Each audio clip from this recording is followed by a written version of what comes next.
So our question today, in case you weren't aware of it, is who do we think we are? We are looking at American identity, the ideal of democracy right now, because Donald Trump's presidency has made us wonder about those things in a way that we haven't until now. Our instructions for this panel from our leader are to be loose and conversational. We are open to excess and vision. So we're going to start with brief 5 to 7 minute opening statements from our panelists. We'll go in alphabetical order, and then we'll ask Jill Lepore to join in. Is this the water? Oh, we're so happy to have water. Thank you. Thank you. And there's even more coming. Oh, this is... Send this down to the alphabetical order. Gustavo Arellano is the former editor of the OC Weekly. Thank you. He is the former editor because he did something virtually unique in our world. He resigned in protest about 3 months ago when the new owner told him he had to fire half the staff.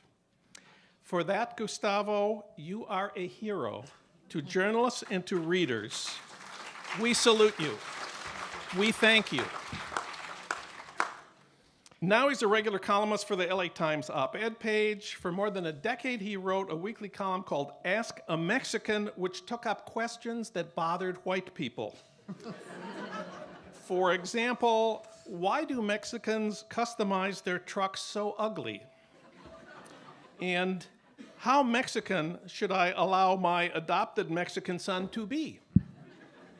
The column won many awards, had a weekly circulation of almost 2 million. It was in 28 newspapers across the United States. His most recent book is Taco USA: How Mexican Food Conquered America. The New York Times called him perhaps the greatest living scholar of Mexican-American fast food. Please welcome back to UCI the hero of the OC Weekly, Gustavo Arellano. Thank you, gracias. So Gustavo, do you have an answer to the question, who do we think we are? Oh, of course I do. No, I guess I should start with my story. Who do we think we are? Who do I think I am as an American?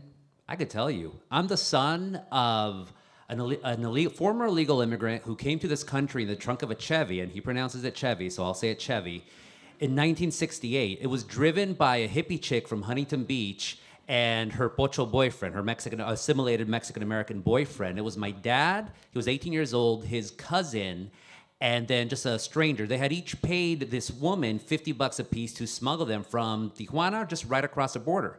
Just to show you how much things have changed, the Border Patrol didn't bother checking the trunk. Now, and the wait was maybe, I think he said just 5 minutes, because hey, it's a hippie girl from Huntington Beach. What could she possibly be doing wrong coming into this country? That's the first time he came here without papers. Another time he came to this country, let's see, he hopped the border fence back in the days when it was just a chain link fence instead of whatever monstrosities down there right now. Another time he was too tired, so he cut a hole through the fence and then just crawled through it. Another time he walked across the desert east of Tecate, so the really, really, really bad parts of the desert, just, I mean, in hospital terrain, just walked through in the middle of July. Every which way but loose he came to this country. So I once described this to a friend, not a friend, I was at a party of the editor before me at the OC Weekly, Will Swaim, and his friend was a conservative Cuban-American. And I was telling this story to this guy, and he said, "Your dad's not an American." And I said, "Why?" He's like, "Well, because, you know, your dad came here illegally, and your dad..." And I had explained how my dad, even to this day, he's been now in this country for about 50 years. He knows how to speak English. He could speak English to any of you, but 98% of his life is in Spanish because he'll only speak English if he absolutely has to. And here in Southern California, you don't really have to speak English anymore, or nor did you ever. And I said, well, I mean, okay, so he doesn't speak English, so how does that not make him an American? And I was making this argument to myself just right off the top of the bat, and as I was going, I was saying it with more conviction. I said, my dad votes in every election. He votes primary. He votes absentee ballot, which is really American nowadays. My dad has always paid his taxes. My dad came here with nothing and, ended up becoming a truck driver, bought a 3-bedroom, 2-bath, 1 swimming pool house in Anaheim back in the days when a Mexican immigrant could afford it, 1989, which is not that long ago. He told all of us kids to go to school and do what you're supposed to be right, what you're supposed to do. Yeah, he doesn't wave the flag, but that to me is what an American is supposed to be. For us, at least, and just to show you again how much things have changed, my mom, she came here as a legal resident, but only because my grandmother was born in Arizona as they had fled the Mexican Revolution. My grandfather, my maternal grandfather, he came to the United States legally back in the days when if you're a Mexican in 1918 and you wanted to come into the United States, you paid a nickel in the El Paso border. They made a picture of you, welcome to the United States. So things have always changed in terms of the identity of what America, you're always going to have an argument on what exactly is an American, but to me, that's what an American is. Who are we? We're people who come to this country one way or another, and it doesn't really matter how you come, and it doesn't really matter what language you speak, how you look, what's your sexual orientation, what anything is. You want to come to this country because you believe in something. Going back to what Jill said, hope. What did Harvey Milk say? You got to give them hope. You always got to give them hope. That's what I've always believed in, and I've seen it. Obviously, now we live in interesting times, but I would argue that people who think we live in an unprecedented moment of crisis in American history, they don't know their history. And that's one thing I always try to tell people, you have to know your history. When people talk about the good old days, I'm the token Orange County resident on this panel, so my entire career has always been about documenting Orange County, a place that all of us, a lot of people who live in Orange County love to have this whole, mythology about yourself. You can see it just right back there. That looks like, what is that, an orange, or is that a sunset? That's the clock. I think it's an orange. Like, we have this myth of oranges, because, it's Orange County. So I always say Orange County, of who we are as Orange County, we are paradise. And you could see the proof, which I'm sure you could see at UCI, with these orange crate labels, these old orange crate labels with big Art Deco evocative images of orange groves going up to the foothills, up to the San Bernardino Mountains with evocative titles like Esperanza and Mission's Best or whatever. They now masquerade as history. People really do believe Orange County used to be like that, especially the Republicans who rule Orange County, no, they still rule. Not yet. Not just yet. You got to all vote in 2018. What those labels don't ever show you, though, are those Mexicans that have picked those oranges, that always picked the oranges. Those Mexicans that ended up living in segregated communities, but de facto and de jure, because the people who ruled Orange County did not want to live here. We're talking about segregation that went up all the way to the 1960s. You talked about Corky Gonzalez, Rodolfo Gonzalez from Denver, and his walkouts in 1969. 1968, and March 1st, 1968, so in a couple of weeks, going to be the 50th anniversary of the Chicano blowouts of East Los Angeles. So this country was never perfect, but I think that's what makes it so wonderful. It's a country that's always been at war with each other, one way or another, and it's always the people. Everyone thinks we have the right idea, and that's great, though. That's great. That's how we move forward as a country. Whether we're going to be united, we've never been united. One way or another, there's always been hate to one group against another group. So what can we do is you have to go off. You have to learn from your past. You have to know your history. And yeah, as President Obama said, you have to move on. Or was it James Baldwin who said it? Like, what did he say about the history? Basically, we have to reckon with we have to accept our history. We have to accept our history and learn from it and then move forward. So who are we? We're people with hope. We're people with hope, and we're people who like to be angry.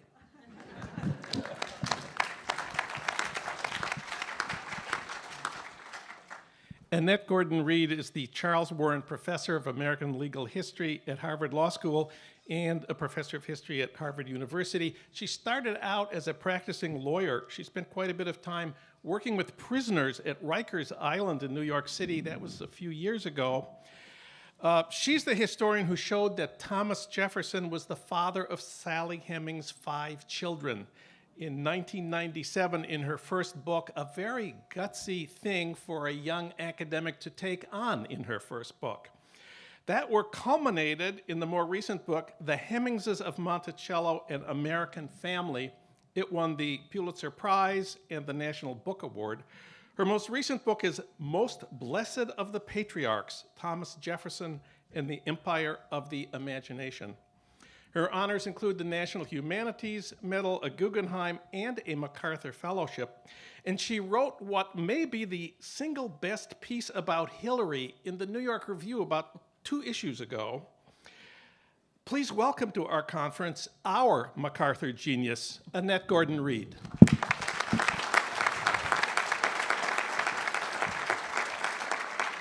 Well, thank you very much, and I'm supposed to answer who we think we are. Who It's a do tough we think question. we are? Who Yes. do we think we are? You know, I don't know the answer to that. There's so many different things that make people Americans. We're such a huge and a diverse country, even the landscape of it that affects people's lives and their sense of relationship to the land is so different from California to New England to the South, Texas, where I grew up. So there's not any one thing. I guess the theme that Jill has been talking about and that you mentioned before is sort of continuous churn with people trying to negotiate and to figure out who we are, to make claims about who we are. One thing is we're a young country. We're going through something now. We're still trying to figure out who we are because it's just all very, very new. I was talking to someone who mentioned that he knew his great-grandmother who had known the grandson of Thomas Jefferson, a person who had sat at the table with Jefferson in the years just before he died. So you could talk to somebody. These degrees of separation are very, very close. So we really are new, and you can sort of think about other countries, of France or Great Britain, other places that have a national church, a more nationalized culture, so a way of bringing themselves together, 1,000 years worth of history together that we just don't have. So in some ways, it's not surprising that we're not sure about who we are. I suppose if you're talking about your identity and the identity that I grew up with as a Texan, a person from East Texas, a place that was a part of the Confederacy, a part of the South, a plantation society, and I'm a part of a group of people who have always had a somewhat oppositional relationship to the American nation, as Jill points out, about slavery, the beginnings of the American Union, documents that sanctioned slavery, the United States Constitution in explicit provisions, and also provisions that were not clearly about slavery, actually had something to say about slavery, were propping up slavery. And this notion of the people, we were not included. African American people were not included. Slaves obviously were outside of the polity, and even African Americans who were freed during this time period were not considered to be citizens of the United States. They were denizens. They were people who just lived here and didn't have the same kinds of rights that others had. What a big change that was to go from a situation where if you lived under the dominion of the king, you were a subject, to a country where you had to be a citizen, which is very, very different. And you could have, subjects could have different statuses and so forth, but they were all under the control, under the protection, supposedly, of the king. The United States becomes something different when you have people who have to be citizens and some people who are outside of citizenship. So this whole question of who the people, as Jill was saying, is central to us now. And this is something we're still arguing about. Huge swaths of the population in this country don't believe, apparently, that African Americans really do belong here as American citizens. Certainly the founding generation, members of the founding generation, Jefferson, Madison, Monroe, all of those people did not think that we could have a multiracial society. They couldn't imagine a place where blacks and whites could be assimilated, where blacks could be full citizens. Jefferson certainly didn't think that there could be such a thing as second-class citizenship, and that's why his solution was emancipation of blacks and expatriation. Blacks had to find their own country. Whites would never give up their prejudices against blacks. Blacks would never forgive whites for what had happened, what they had done, and we would be in continual conflict. And then he's criticized for that, and people say that this is what an awful thing to say, but the fact of the matter is, we have been fighting from the very, the end of the Civil War. Well, slavery obviously is a state of war, a form of a state of war, but even after that's over, Jim Crow, lynching, all those kinds of things, we have had sort of a Cold War, a Cold War and a hot war as well. So that bleak notion of who the American people are, who they could be, we're still trying to answer that question. And I consider myself to be an American, and you certainly feel that when you go somewhere else. When I go other places and people identify you clearly as an American, and you think about other countries, things that you admire about them and things you don't admire about them. I'm an American, and Baldwin, we're using him a lot today, said that if the American Negroes aren't Americans, there is no such thing as an American. And I think he's absolutely right in his understanding of the relationship that we have to the country, despite the fact that we've been rejected. So I think, for African Americans, I can't speak for all of them, obviously, but this notion of identity, I come at it from my experiences, and that's all that we can, and it's from a group of people who have been outside of America, but who have fervently believed in America, more so than people who consider themselves to be American patriots. And it's the sort of notion of America as a place that is becoming a progressive nation. We have to think, if you start out in a place as enslaved, you go through the process of emancipation and then fighting after that, you have to believe in progress. And you have to believe that you're going forward, not looking in the past. I remember when I was a kid, one of my teachers, I think it was in the 3rd grade, said, wouldn't it be great to have lived back in George Washington's time? And so that's, talking about who do we think we are, I mean, obviously to ask that question, there was a vision of who we were that certainly wasn't seeing me. That I was there, but not really there, and I was supposed to partake of this nostalgia. And I said, no, because if I lived in Washington's time, I would be a slave. And there was sort of silence, and then we moved on to something else.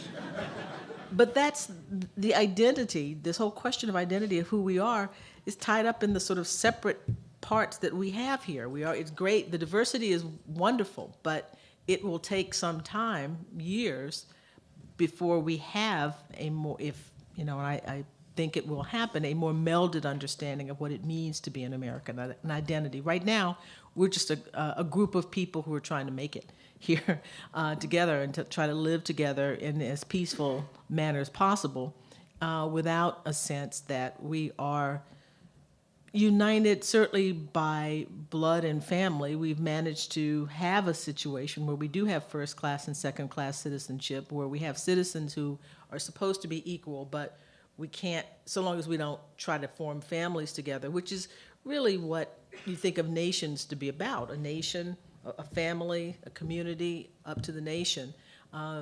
When that is sort of achieved, I think we will be one people. But right now, it's much more, it's up for grabs, I think. I don't have a sense of an American identity other than as people who are trying to become something and to try to find some points of connection.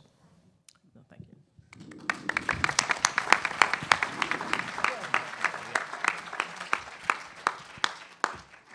Sean Wilentz is the George Henry Davis 1886 Professor of American History at Princeton University. His book, The Rise of American Democracy, Jefferson to Lincoln, was awarded the Bancroft Prize and was a finalist for the Pulitzer Prize.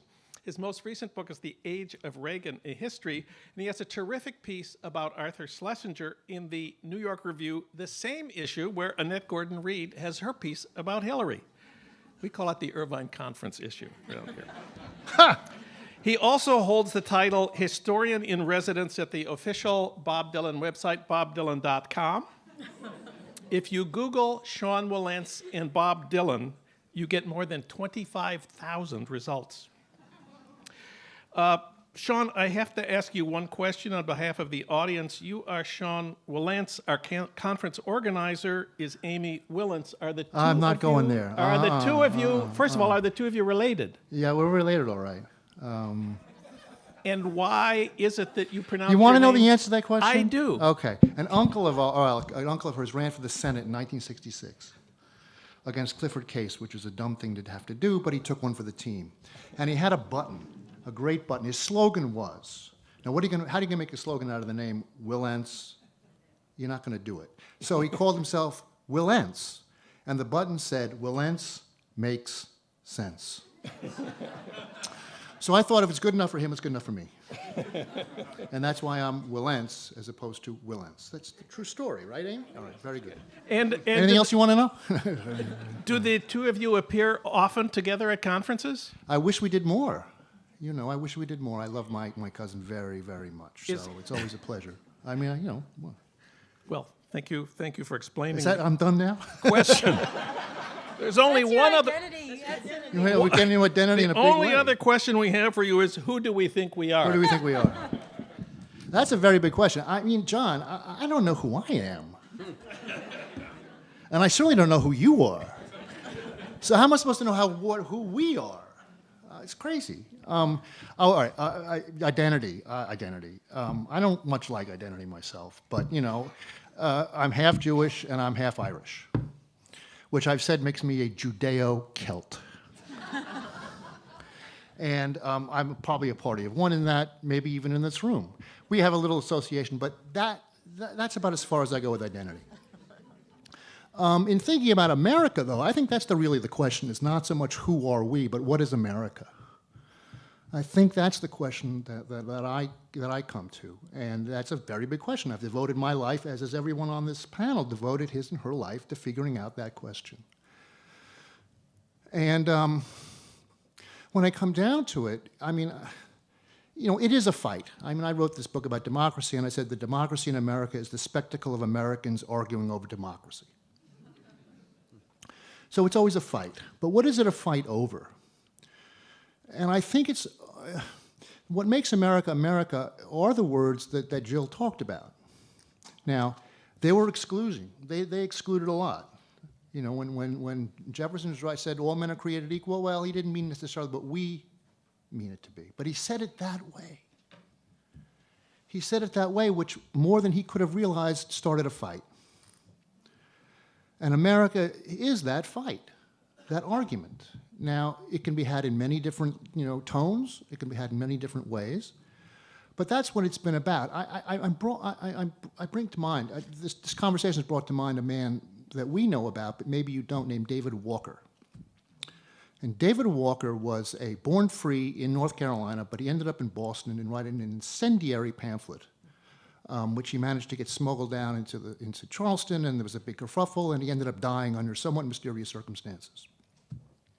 But this pamphlet, which is called An Appeal to the Colored Citizens of the World, is well worth reading in the time we're living in now, because it is about as alienated a view of America as you can imagine. It talks about Americans as only white people, you know, and it has nothing but contempt for the racism of the Americans. He actually has nothing but contempt for those of his, you know, other Africans who submit to white rule. You know, he wants them to stop. You're capable of doing this, and it has kind of insurrectionary undertones. And the American he hates the most is Thomas Jefferson. Because Thomas Jefferson, in a book called Notes on the State of Virginia, has a passage in there. It's sort of anti-slavery, but it is quite racist. And Walker says at one point that no one has done more to set back the fortunes of American blacks, American Africans, than Thomas Jefferson, with that one little section in that book of his. And yet, in another part of the same pamphlet, he says, Thomas Jefferson, however, is as great a philosopher as the world has ever seen. He wrote, all men are created equal. Now, if we would live up to that, if the whites would only listen to that, then we'd get somewhere. If they won't, it's going to be bloody. And he was right in the end. But the appeal to that idea, from as alienated a person as I can imagine from America, rightfully so, was to that word, that phrase, to those ideas. Now, it's a cliche to say that America is a nation that exists because of an idea rather than because of blood, because of people, because of earth, all of that. It's a cliche, but sometimes cliches actually have power and meaning. And I think in this case, historically it has to do with what the Enlightenment was about. As Jill said, those documents were very scientific, devoted to the idea of an experiment, of facts, of rationality. But coming out of that moment was the opening up of possibilities, the idea of, as Thomas Paine put it, of making the world over again, but in a way that opened up possibilities which were not in the minds of the people who were doing it, but is in ours. That's our inheritance. That's our argument. Even the Constitution of the United States, as Annette said, has lots of stuff in it which helps support slavery. Right? 3/5 clause, all sorts of things. And yet it was the Constitution of the United States to which both Abraham Lincoln and Frederick Douglass appealed to fight slavery, to constrict slavery, to begin its extinction.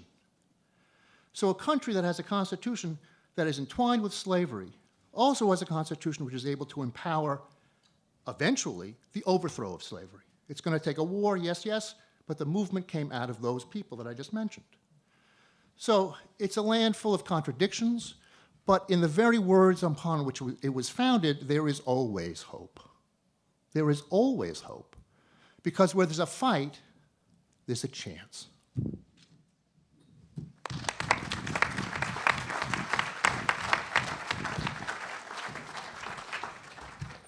Jill Lepore, we are interested in what you think about these arguments. Gustavo said we've never been united.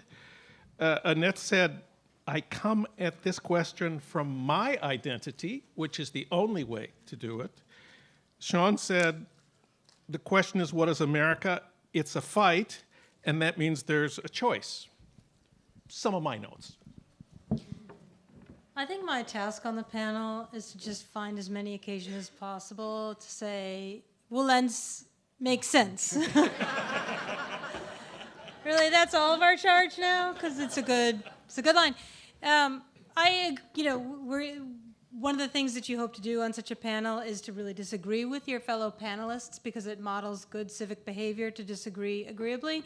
But I agree with everything that my panelists have said, even though it comes, from our own particular positions as scholars and as people. They're not necessarily my positions. But one of the things that I think threads through each of these wonderful comments is how much our understanding of the past and our past informs how we understand the American project and what America is.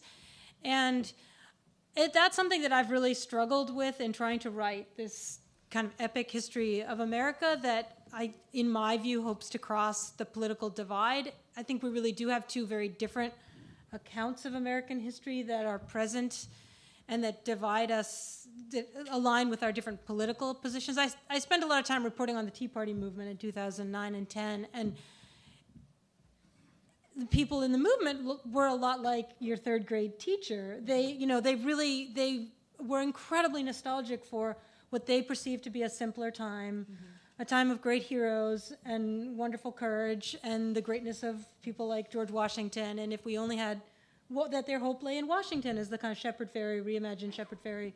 So, and that there's no truth in that. I mean, that's the thing. And so in trying to work on this book, I really tried to set aside my own, I guess they're not preconceived, but my kind of hard-fought academic positions about certain things, and really spend time with that version of American history and think about what is it that's there that I have missed in the scholarship. And one of the things, just to give an example, I think, of trying to get outside of my own, I was raised devoutly Catholic, and it's a great source of sadness to me that I'm no longer a practicing Catholic, but I spent a lot of time trying to understand the evangelical interpretation of "we are a Christian nation," that moment of the Christian right, and I have always kind of cast that aside as bad history, polemical history, but I ended up spending a lot of time, beginning with David Walker, but through his good friend Maria Stewart, a fellow free black woman of Boston,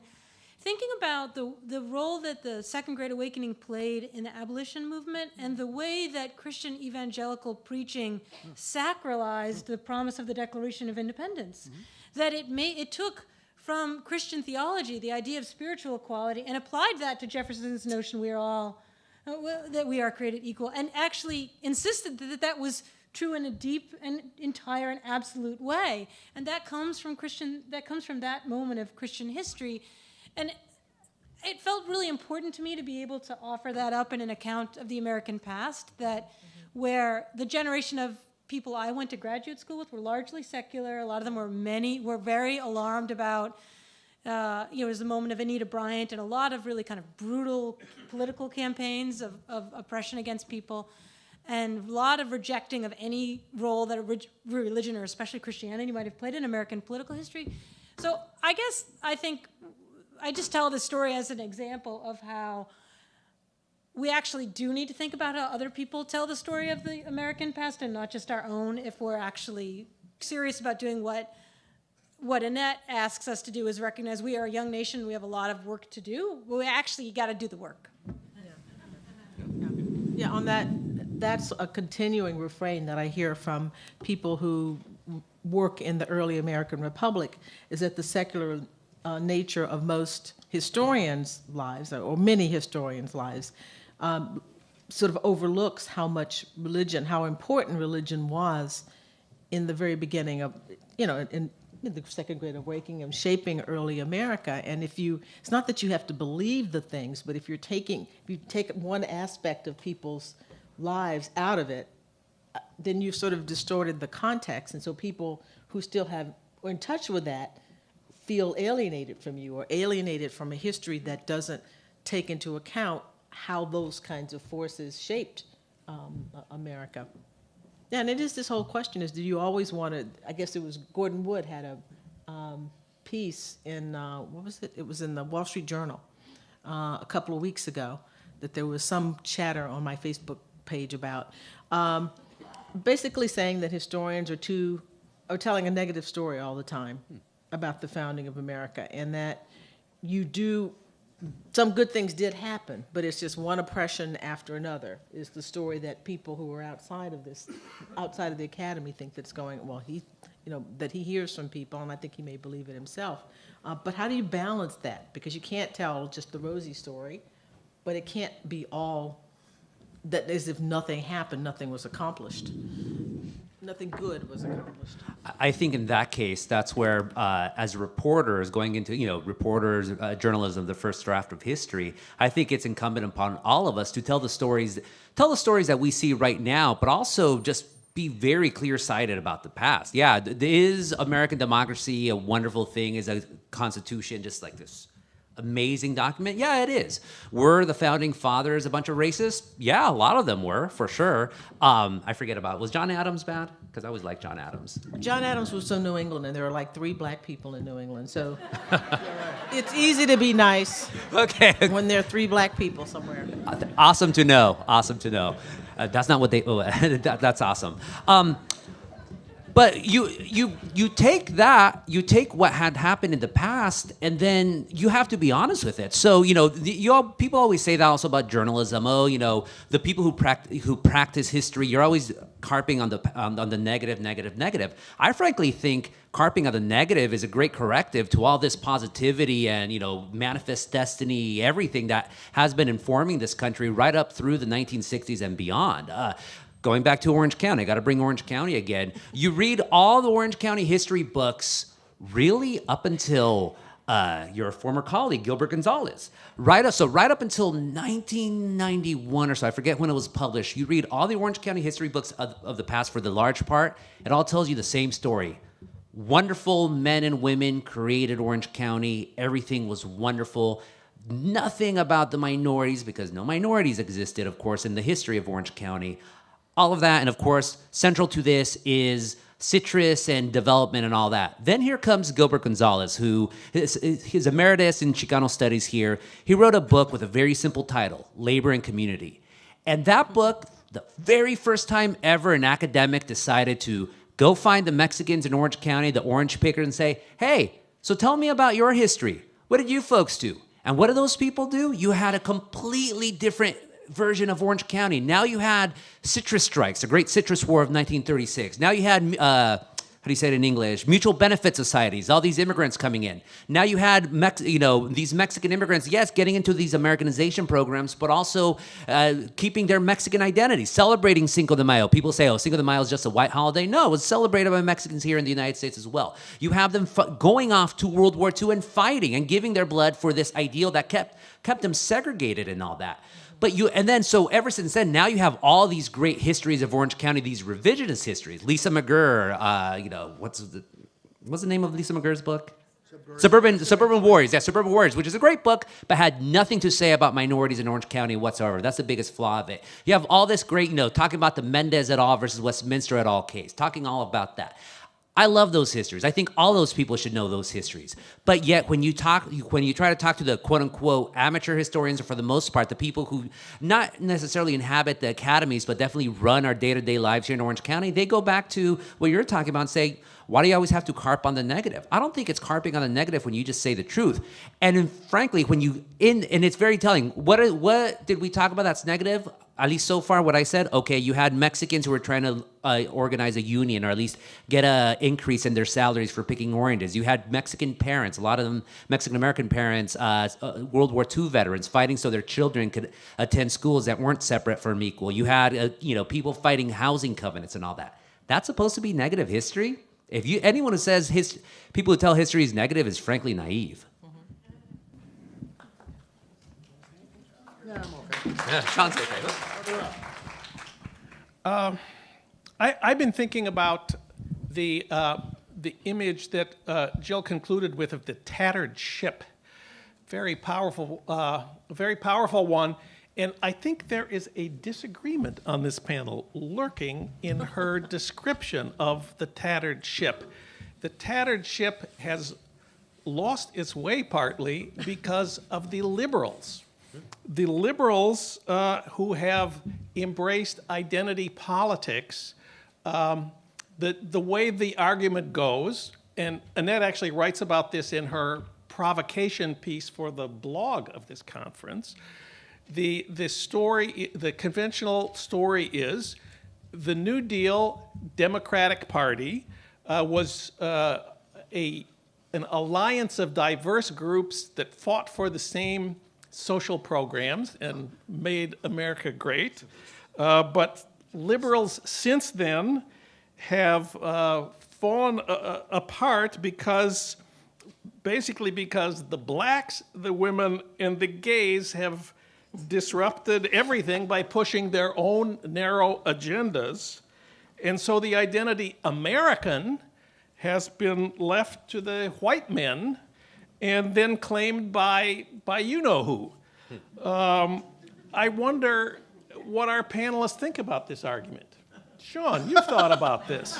Sean, you've thought about this. Yeah, I have. Well, first of all, maybe I want to pick up on Jill's image, though, of the tattered ship, because it's not. I don't think it's quite. She's saying quite what you said, John. I don't think. No, I'm not. No. Yeah. So I want to make that clear. Segue. Yeah. See, well, let's make sense. I want to talk about the tattered ship. I mean, the tattered ship. I mean, I actually have read this before, thanks to Jill. But at least it wasn't the Pequod, right? And we're not all necessarily going down, right? We're not, and the man in charge is not a monomaniac with one leg.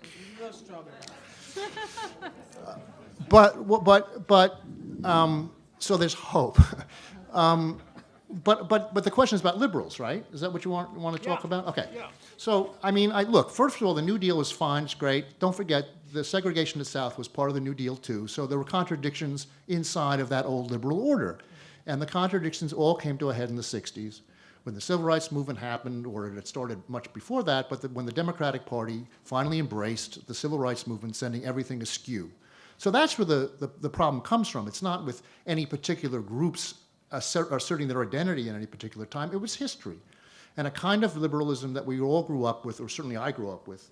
Most of you probably didn't grow up with, because not enough people here with gray hair. But those of you who did, that all fell apart. And it's taken forever for liberalism to figure itself out coming out of all of that. And many other demands were made upon the party, upon the Democratic Party, and so forth.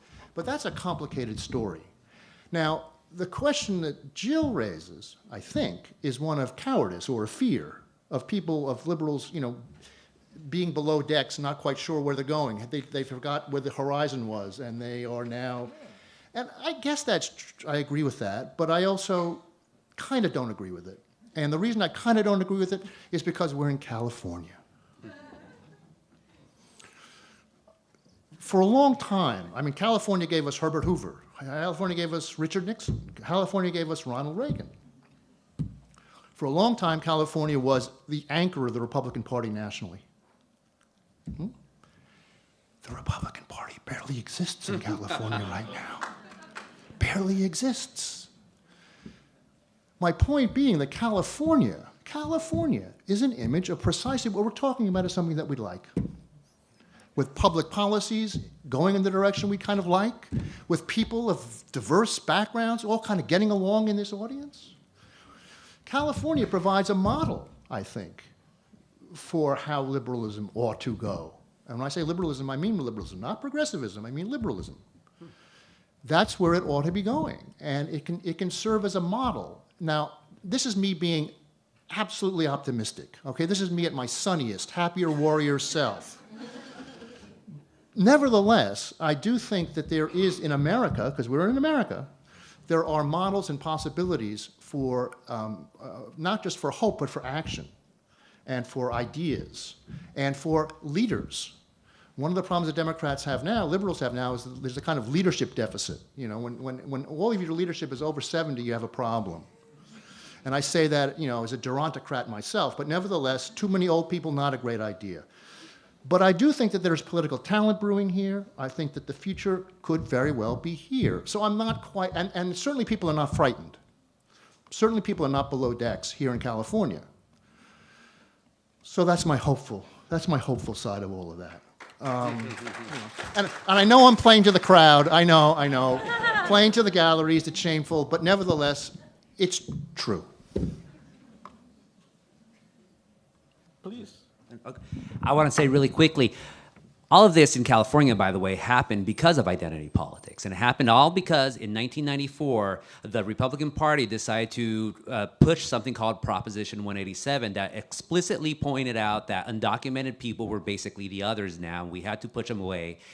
Pete Wilson, the governor at the time, hoisted his ship, completely sunk ship, by the way. That was the Pequod. That was the Pequod and then some to be able to win in 1994. Pete Wilson was Captain Ahab. I like that. Pete Wilson's still alive, believe it or not.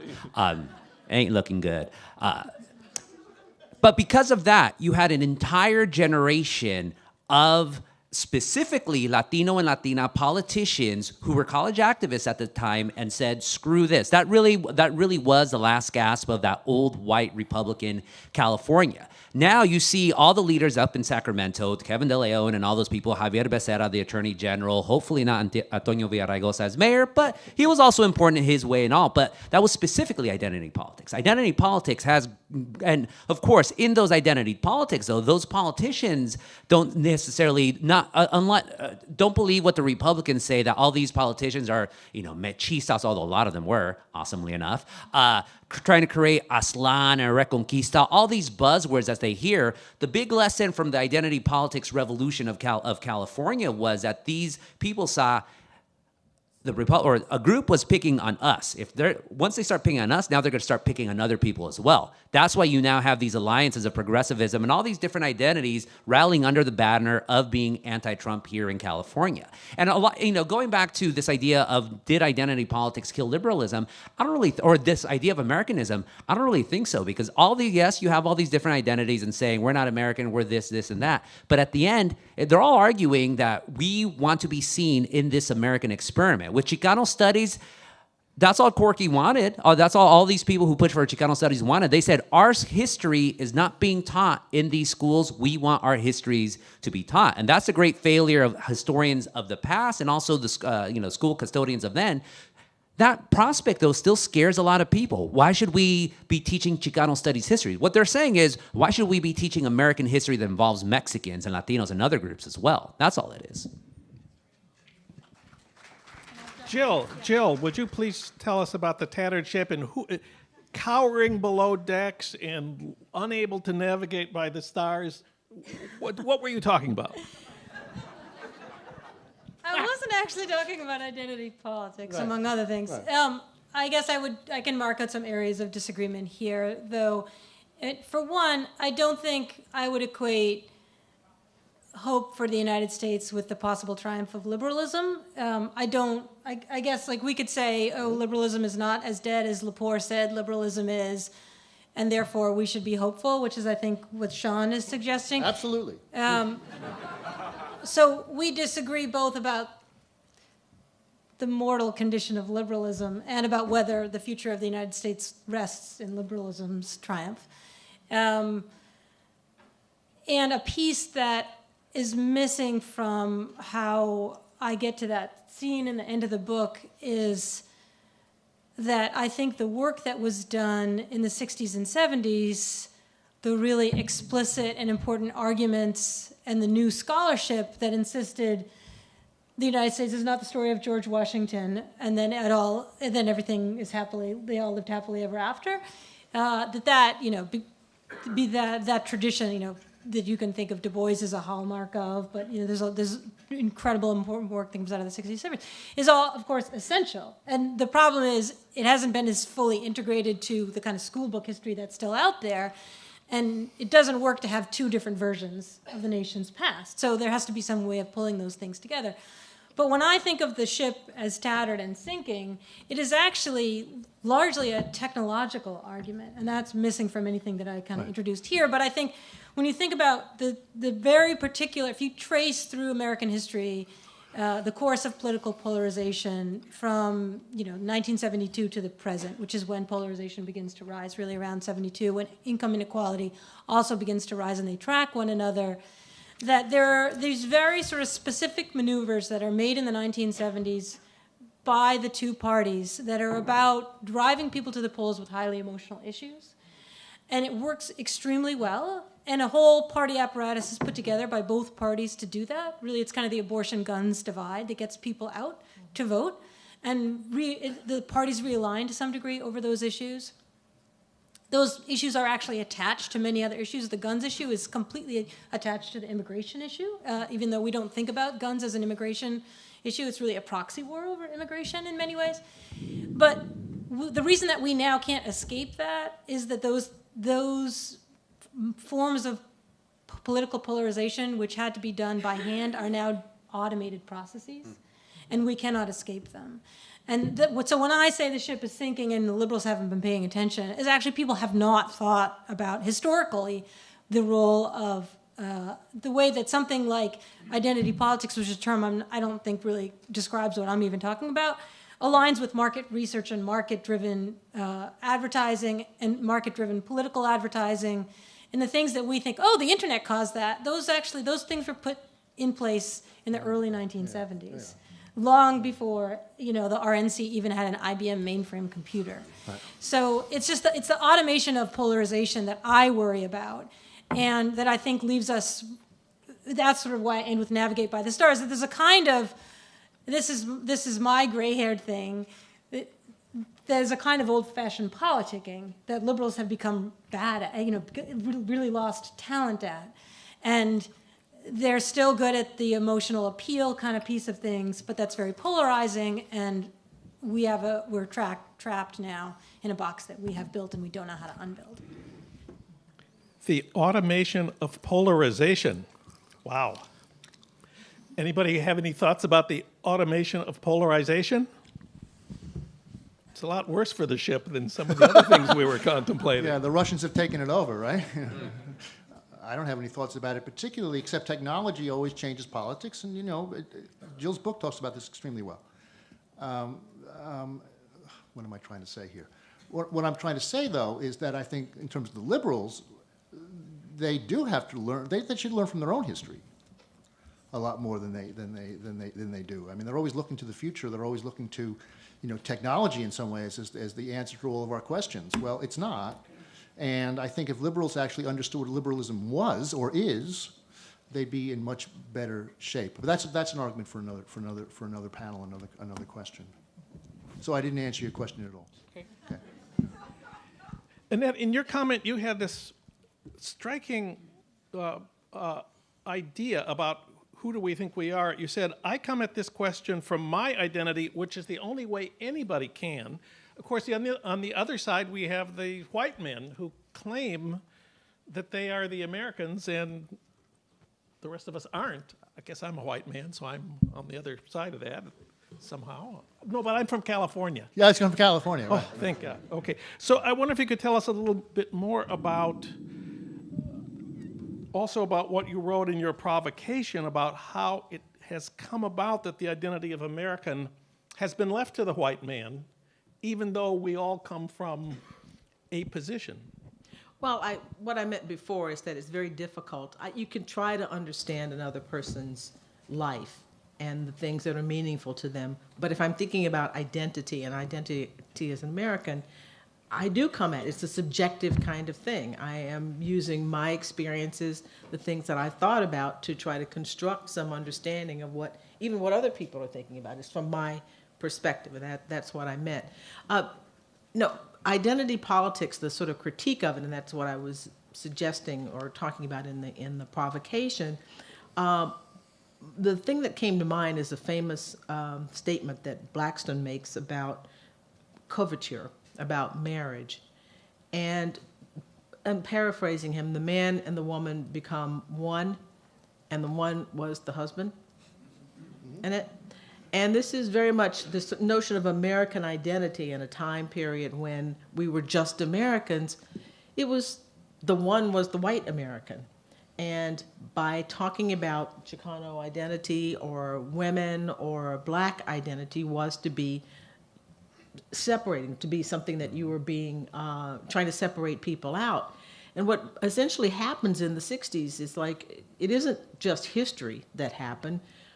A group of whites, particularly in the South, who had been yellow dog Democrats up until the moment that the Democrats accepted civil rights, decided that their white identity, they're not calling it that because they don't have an identity because they're white and they think that that's the norm, decided to leave the party.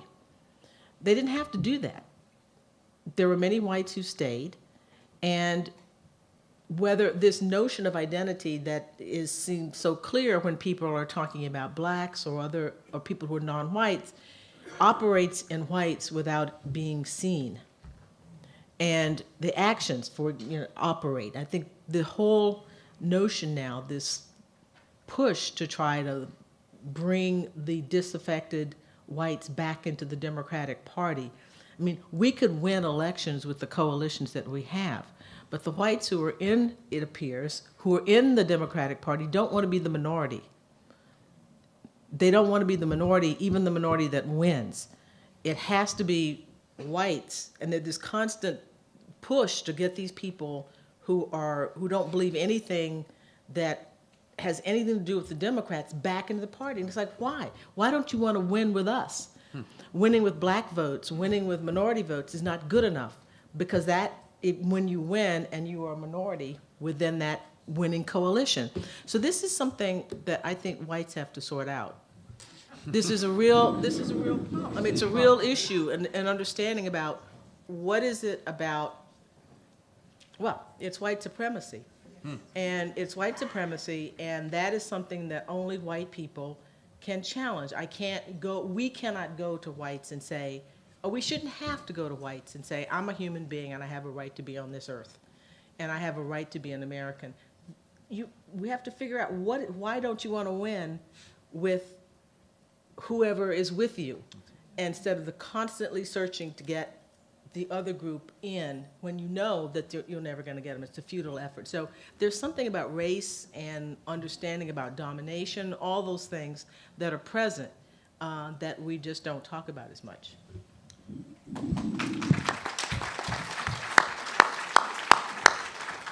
I just want to say I agree with that. And I think the idea that you're going to appeal to people because of some abstract idea of class, that therefore you have to bring them in, even though they have every reason to believe they're gone. They've been gone since the 60s. Yeah. It's not going to happen. So why?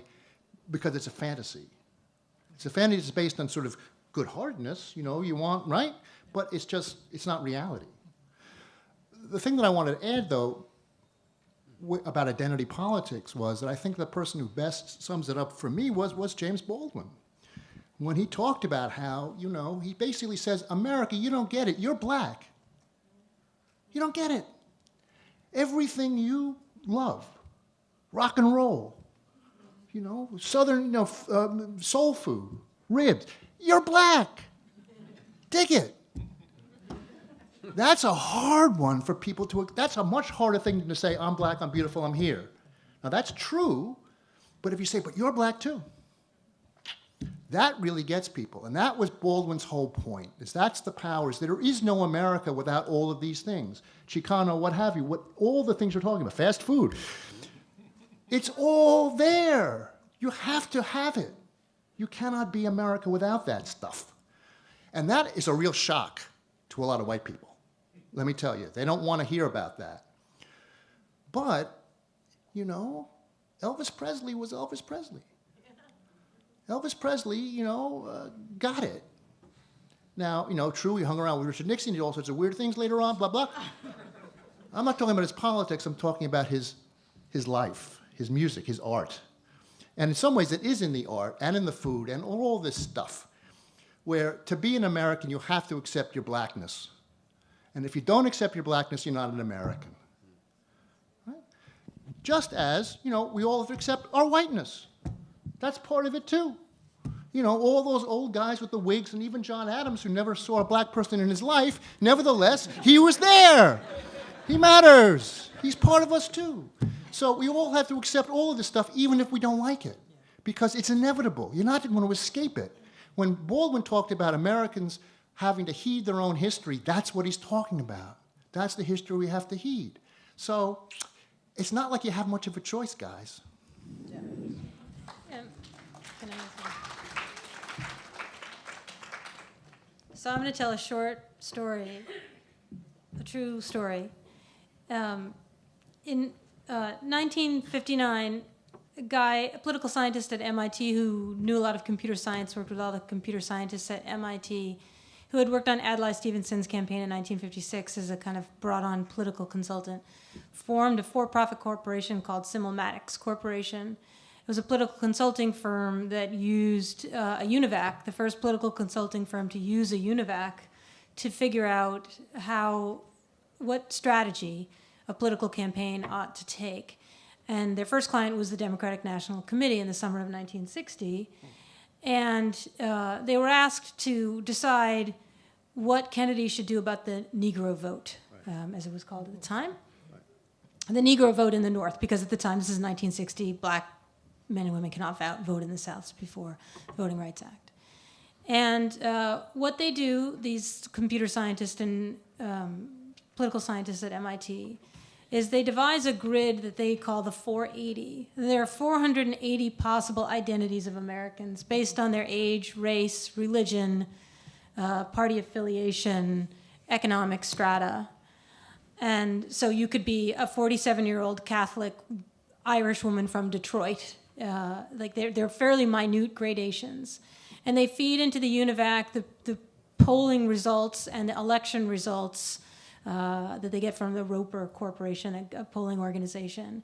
And they run a study and they write a report, which they give to the DNC, and they say, basically, Kennedy has to be strong. Kennedy was terribly weak on civil rights. And they say Kennedy actually has to be the stronger candidate on civil rights, and then he has to get someone like Johnson, basically, so that he can still win the white Southern Democratic votes. And although Simulmatics dies by 1970, that is how our political campaigns have been run, more or less ever since, which is by people who earn a lot of money dividing us into something like 480 categories and running simulations on computers. So it's really important and inspiring to talk about how we need to transcend. We need to both cherish who we are and where we come from and honor our ancestors, but also understand that we share ancestors and that they're different from us. But we actually probably have to fight a little bit harder against the forces of actual politics and people who make money by dividing us. Yeah, that's true.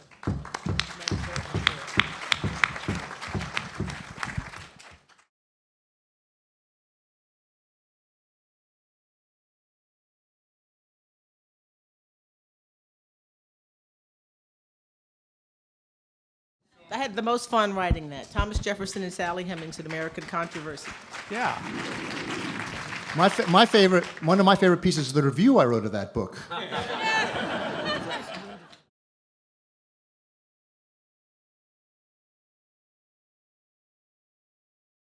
My point is that a lot of that was set in motion long before Facebook ever existed. But yeah, that is the case. And as Sean suggested, that, there's always been technological change and it always shapes and reshapes politics, and we always, work around that. But we're in the middle of this, and we haven't figured our way out of it yet. That's true. Yeah, that's true.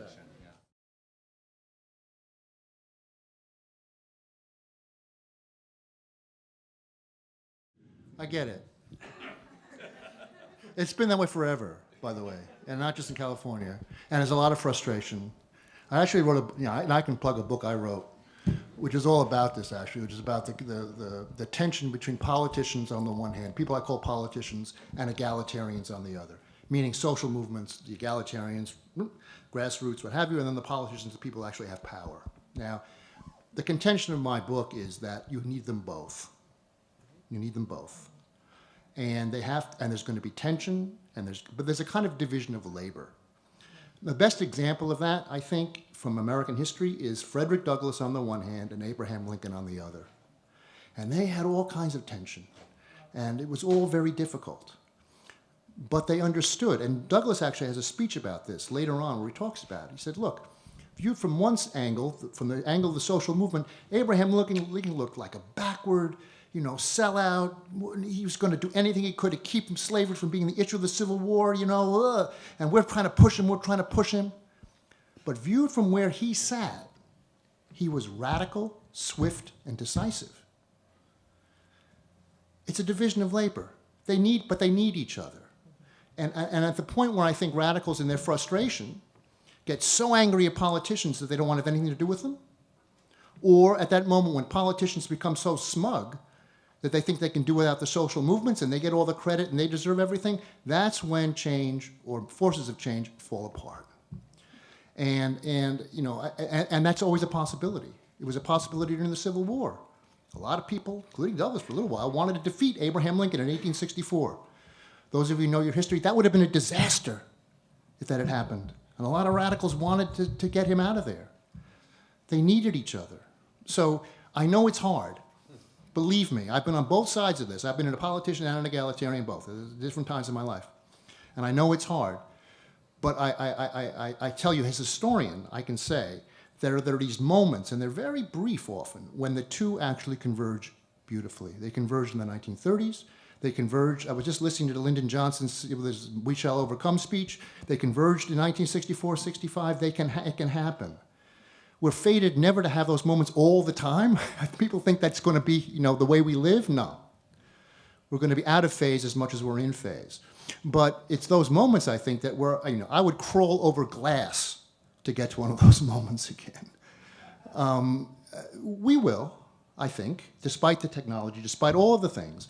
But I think we're only going to get there if we have an understanding, that there is that division and it can work.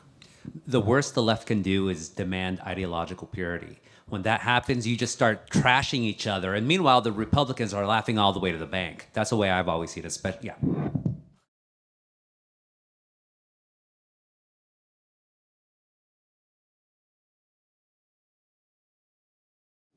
Yeah, thanks. I'm delighted to hear that you feel empowered by social media. And it's not for me to tell you that you're wrong to feel that way. And I haven't looked at the evidence around the Alabama election.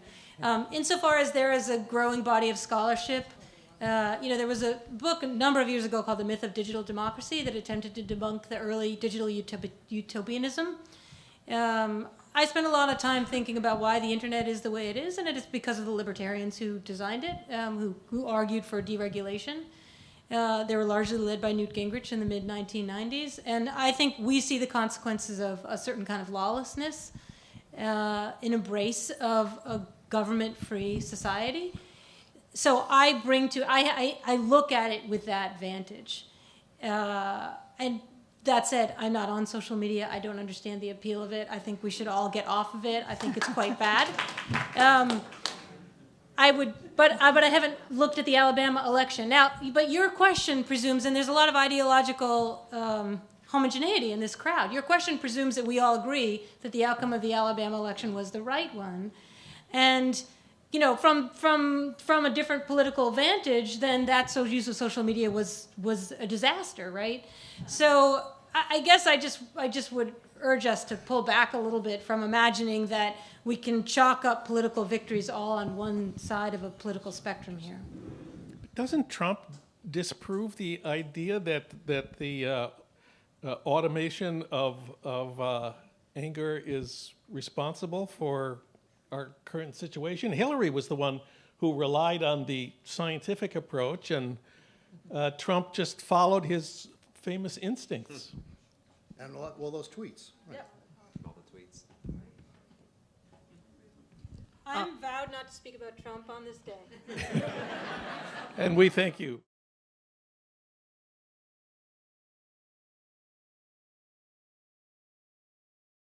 You all can understand us, right? We're trying. We're trying.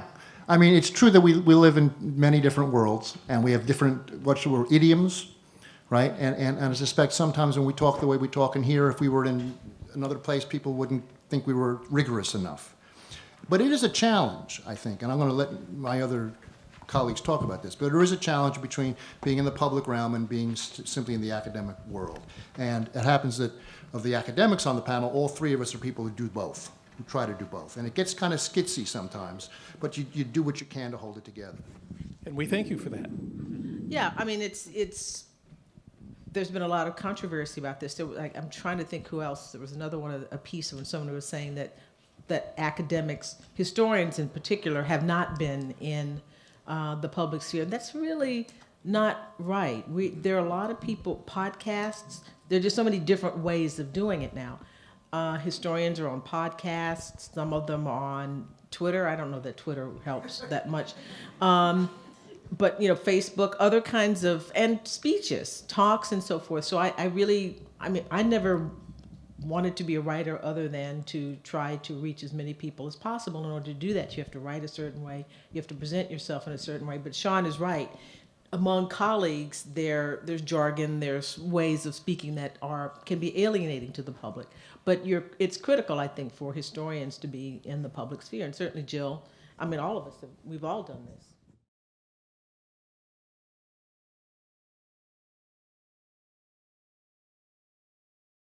Oh, yeah, no, I'm sure that all of us have written a great deal about this, and it's a big part of the lives that we lead and the work that we do teaching and writing. So, but you're right, it hasn't been at the forefront of the conversation today. I think historically one of the things that I just wanted to mention, just to leap in here, interestingly, is that moments when there has been real policy change with regard to poverty have been moments when poverty has been newly made visible.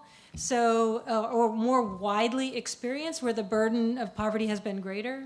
So in the 1930s, actually the radio, just to get back to sort of the role, the radio actually really does bring home the experience of people who are poor to people who are not poor in a different way during the Great Depression, in a really meaningful and important way that drives a lot of the change. I mean, obviously it's the scale of the suffering and the widespread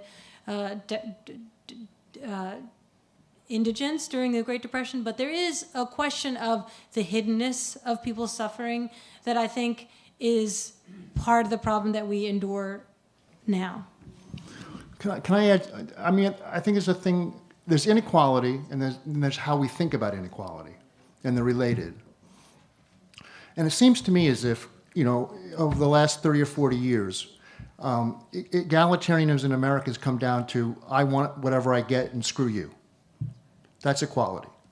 But that wasn't equality when I was coming up. There is an egalitarian tradition in American politics that has been plowed under. And it exists. It goes all the way back to the beginning. You know, you read the framers of that first generation. One of the things that Thomas Jefferson and John Adams agreed about was precisely that you had to have a broad diffusion of property, or else, you know, you're going to be in trouble. That's an egalitarian tradition that comes and goes and comes and goes. I think one of the problems we have is that, and I think it goes back to the 80s actually, is that the egalitarian tradition that we remember from the 1960s has been supplanted by a much more social Darwinist idea.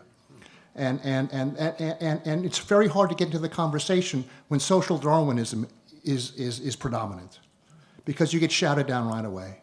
You're thought of as a PC wimp or something. You don't really get it. But there's a very powerful egalitarian tradition that comes to the surface in times of crisis, and partly because of technology. There's all sorts of reasons why. We can go into all of that. But that has to be fought for. That has to be reclaimed. That has to be proclaimed as loudly as possible, because we've lost it. I just want to, one political fact very briefly. LA voters were asked a couple of years ago if they wanted to do something about homelessness, and they voted more than $1 billion of tax increases on themselves to build homeless housing. Our leaders haven't succeeded in building any of it yet. The LA Times is now running a feature on, a continuing feature on the problem of homelessness and solutions to it. So I think that the egalitarian spirit has shown some life in Southern California recently. Our time is up. I want to thank our panelists. I want to thank our audience for showing up, and we'll see you all tomorrow.